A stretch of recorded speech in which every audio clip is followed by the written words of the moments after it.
On s'intéresse à présent au livre Parler comme Obama, adopter la rhétorique des leaders, publié chez First Edition. C'est signé Pierre Varro, directeur des contenus de l'Institut Multimédia Media School. Vous avez également été directeur général des dictionnaires Le Robert. Bonjour. Bonjour. Vous avez épluché des dizaines et des dizaines de discours et pour vous, Barack Obama est le meilleur orateur. Je dirais même des centaines et des centaines de discours, et Obama est vraiment le meilleur, clairement. Alors, quels sont les leviers qu'utilise le 44e président des États-Unis ? Quoi qui fait sa touche particulière. En fait, il utilise les quatre que nous connaissons tous, ou plutôt que nous ne savons pas que nous connaissons. Mais en fait, on les connaît. On est comme M. Jourdain qui fait de la prose. On parle par métaphore, on fait des contrastes, on fait de la musique des mots. Tout ça, c'est des choses qu'on pratique tous, mais que Obama pratique bien mieux que nous tous. Alors avant de poursuivre, je vous propose de voir un extrait d'un discours historique de Barack Obama. Nous sommes le 20 janvier 2009 à Washington. Et pourquoi un homme dont le père il y a moins de 60 ans, qui n'aurait peut-être pas été servi dans un restaurant, peut maintenant se tenir devant vous pour prêter le serment le plus sacré, que les enfants de nos enfants puissent dire que lorsque nous avons été mis à l'épreuve, nous avons refusé de laisser ce périple se terminer, que nous n'avons ni reculé, ni faibli, et avec les yeux fixés sur l'horizon, et avec la grâce de Dieu, nous avons porté à bout de bras ce grand cadeau qu'est la liberté, et l'avons transmise en toute sécurité aux générations futures. Merci, que Dieu te bénisse, et que Dieu bénisse les États-Unis d'Amérique. En introduction, on a entendu une métonymie. Obama maîtrise cela à merveille. Est-ce qu'on peut dire que Obama a un don oratoire au-delà de tout ça ?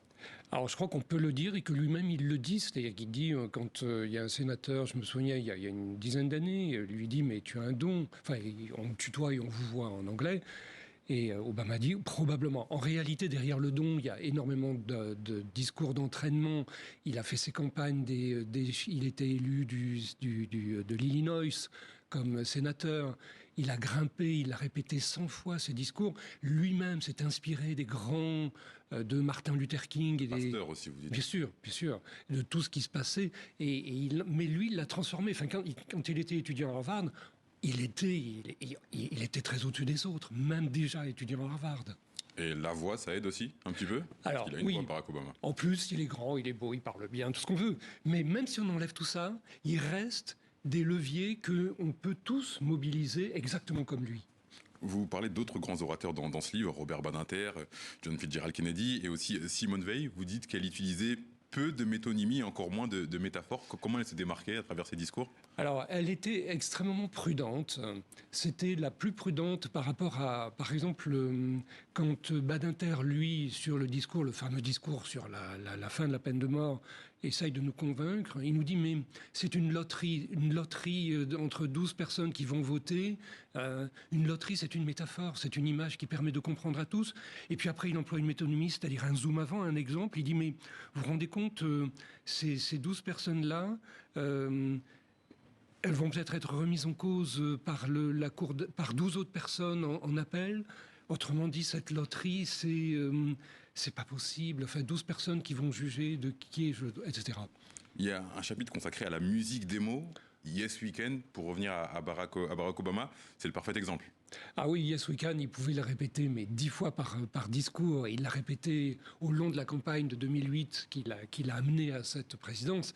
Il l'a répété, mais des centaines de fois. I Have a Dream, c'est pareil. C'était vraiment... Ça a été répété 15 fois. Moi, président quand François Hollande répète ça par rapport à Sarkozy, ça arrive 6, 7, 8 fois. C'est une musique, c'est comme un poème, c'est comme une chanson. Il y a un rythme et on entend, on voit cette régularité qui convient à notre cerveau. Notre cerveau est fait pour capter les régularités. Et comment justement on perfectionne ce genre de la musique des mots justement ? Faut travailler. Il y a des astuces pour maîtriser ça ? Oui, même vous avez vu que dans le bouquin, j'ai mis des exercices. Il y a des exercices, Je pense qu'à un moment donné, il y a du talent, mais aussi 99% c'est de la sueur. Il y a 1% de génie et 99% de sueur. Il faut y aller. On est à la veille du couronnement de Charles III à Londres. Si vous aviez un conseil à lui donner pour son discours, métaphore, métonymie, contraste ? Alors je dirais, en tout cas, j'espère qu'il l'a répété, qu'il a préparé son discours, qu'il l'a répété, mais qu'il ne l'a pas, surtout pas appris par cœur, parce que ça se sent quand vous répétez quelque chose que vous avez appris par cœur. Donc simplement se dire, oui. Alors les métaphores, Regardez Richard Cœur de Lion, Guillaume le Conquérant. Les Anglais aiment beaucoup donner un nom métaphorique à leur grand chef. Lui pourrait continuer dans cette idée qu'il faut mettre des métaphores partout. Alors, ce livre, il est destiné à qui, finalement? Quelqu'un qui est destiné à la politique, oui. Quelqu'un qui est destiné à faire des discours, à un chef d'entreprise, à un jeune qui a envie de parler. C'est pour qui, ce livre, finalement? Alors, je crois que d'abord, c'est pour tous ceux qui vont passer le bac, qui ont le grand oral désormais. Ensuite, tout homme ou femme d'entreprise qui doit parler, ou qui écrit un mail, même, ne serait-ce qu'un mail, il sera mieux compris s'il y a une accroche contrastée, s'il y a une image. Une image, c'est quoi? Une métaphore, c'est une image avec des mots. Donc ça s'adresse vraiment à tout le monde. Pourquoi vous avez décidé d'écrire ce livre, finalement? Et pourquoi Barack Obama comme tête d'affiche? Alors parce que j'ai été scotché. Et le titre de ce livre est une métonymie, c'est-à-dire parler comme quelqu'un qui est un exemple significatif de ce que ce peut être qu'un grand discours. Donc vraiment là-dessus, j'ai été scotché comme des millions de personnes. Le 20 janvier 2009, vous en parliez tout à l'heure, le 20 janvier 2009, on écoute ça, on se dit tiens, on se sent intelligent quand on l'écoute, parce que lui, il utilise des phrases contrastées. On se sent accompagnant par tout ce qu'il dit de façon simple. Quand il dit on va exploiter le soleil, le vent, la terre, au lieu de dire on va faire de la géothermie, de l'éolien. Il parle simplement. C'est ça qui m'a scotché. La simplicité, vraiment, parfois. Merci beaucoup, Pierre Varro, d'avoir répondu à nos questions. Vous êtes l'auteur du livre Parler comme Obama, adopter la rhétorique des leaders, publié chez First Edition. Merci beaucoup. Merci à vous.